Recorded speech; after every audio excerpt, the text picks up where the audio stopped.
देख बेटा, जब से बम्बई पहुंचल बनी तब से कोनो न कोनो केस पवन सिंह पर चलबे करेगा, ठीक ना। तो तू एकदम क्या है ना, मैं आज के डेट में टेंशन को अपना मित्र मान लिया, कोई टेंशन नहीं है। ये सब हई आशीर्वाद जो ना कलाकार पर है, ओकरा के टेंशन कौन का करी रही, कोई फर्क नहीं पड़ता। चल तोरों से होई। उस गाने में है कि आज ना तक काल लाइन पाए, लेकिन बेटा आज का जो समय चल रहा है कोरोना काल से, आज ना तक काल तोहरे के फसाई, आज ना तक काल तोरे के हमरे के फसाई। एक चीज बता दी, सपनों में ना सोचले रहनी, ये सच्चाई है भैया। आदमी कितना भी बड़ा हो जाए, लेकिन जो था उसको कभी नहीं भूलना चाहिए। मैं कभी सपने में नहीं सोचा था कि आपके साथ में गाऊंगा, जिस जेकर सिटी भैया हम एगो गाना सबसे पहले यहाँ के सुनले रहनी। छोटुआ मोर मोहिनिया दीवाई रे देती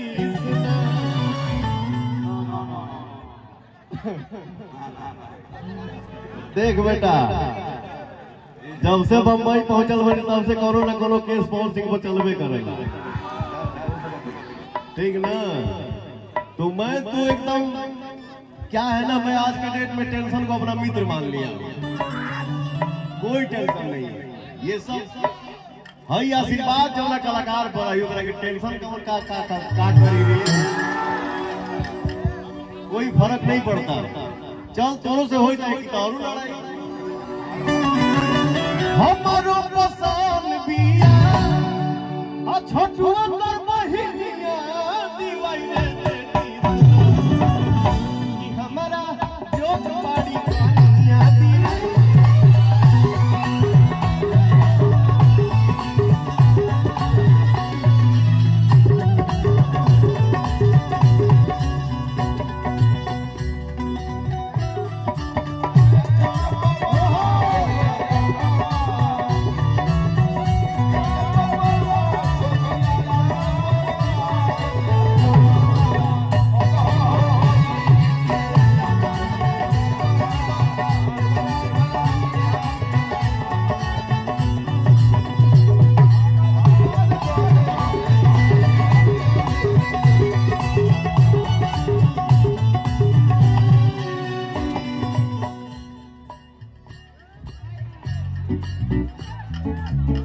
हेलो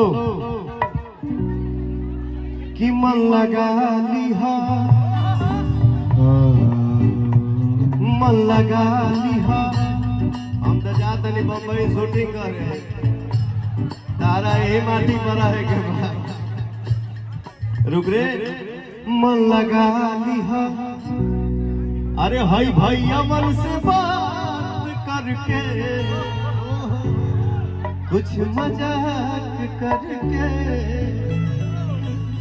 कुछ मजाक करके।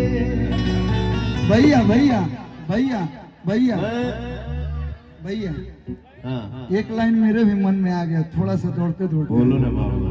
भैया तो हेलो, अरे जो ही आइल बड़ी भौजी के सिस्टर रहता मिजाज बम बम, उनके में लागल रही, उनके में बाजल रही सुबह शाम हरदम। तोरा तारी ढेर खातिरदारी हो हमारा भैया के साथी, तोरा तारी ढेर खातिरदारी हो हमारा भैया के साथी।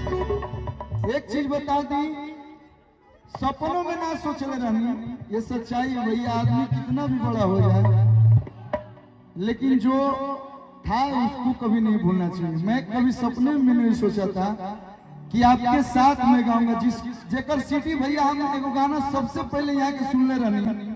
नहीं नहीं करी तो बुझली हो भाई, आज न तो कल गोरी लाइन पाई। रुक रे।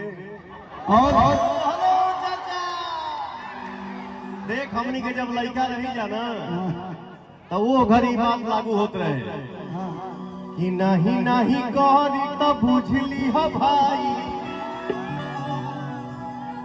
उस गाने में है कि आज ना तो काल भाई लाइन पे आए, लेकिन बेटा आज का जो समय चल रहा है कोरोना काल से,